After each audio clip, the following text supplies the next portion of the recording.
నమస్తే 99 టీవీకి స్వాగతం. నేను రవిశంకర్ విళ్ళ. పోలీసు ఉన్నతాధికారులనే బెదిరిస్తారా ఆయన? మాజీ సీఎం ఏ స్థాయికి వెళ్లారో చూడండి.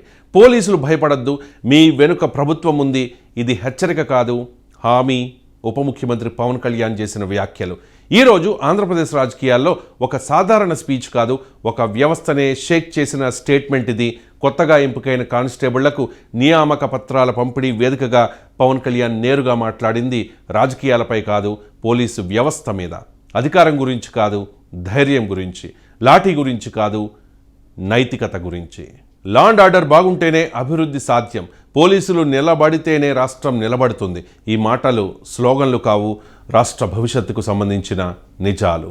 ఉత్తరప్రదేశ్ సీఎం యోగి ఆదిత్యనాథ్ వ్యాఖ్యలను గుర్తు చేస్తూ శాంతి భద్రతలకు పోలీసులే మూలస్తంభాలని పవన్ కళ్యాణ్ స్పష్టంగా చెప్పేశారు.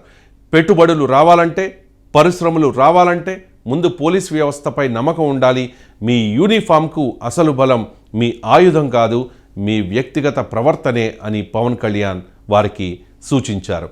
కులం కాదు, మతం కాదు, ప్రాంతం కాదు, అన్ని అనర్థాలకు మూలం మానవ ప్రవృత్తే అని విశ్వనాథ సత్యనారాయణ మాటల్ని పవన్ కళ్యాణ్ గుర్తు చేశారు.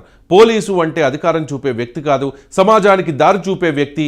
ఈ మాటలు వినిపించినప్పుడు సభలో ఉన్న కొత్త కానిస్టేబుళ్ల ముఖాల్లో ఒక కొత్త ఆత్మవిశ్వాసం కనిపించింది. ఇక్కడే పవన్ కళ్యాణ్ అసలు విషయాన్ని డైరెక్ట్గా తెరపైకి తెచ్చారు.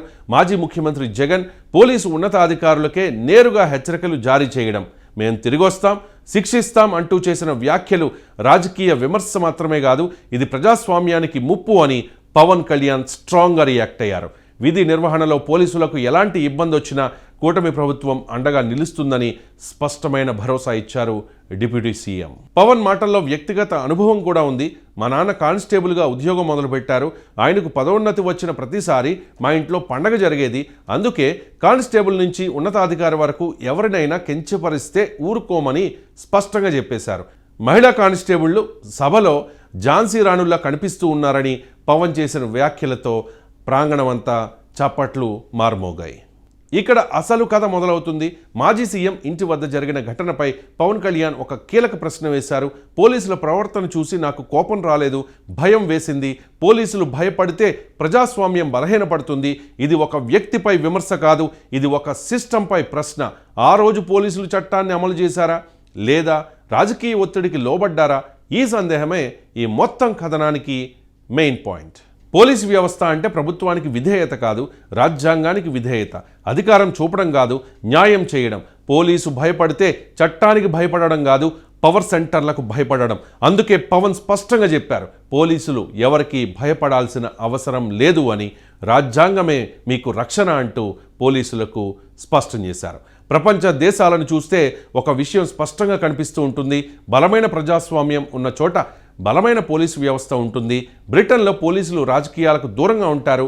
అమెరికాలో వ్యవస్థ ప్రశ్నిస్తుంది, పోలీసుల స్వయం ప్రతిపత్తిని కాపాడుతుంది. జర్మనీలో పోలీసుల ప్రమాణం ప్రభుత్వానికి కాదు, రాజ్యాంగానికి. పవన్ మాటల్లో కూడా అదే తత్వం ప్రతిబింబించింది. ఒక పోలీసు శక్తి అంటే లాఠీ కాదు, యూనిఫామ్ కాదు, పోస్టింగ్ కాదు, తప్పు అని తెలిసినప్పుడు నో చెప్పే ధైర్యం, చట్టం వైపు నిలబడే నైతికత, అదే అసలు శక్తి.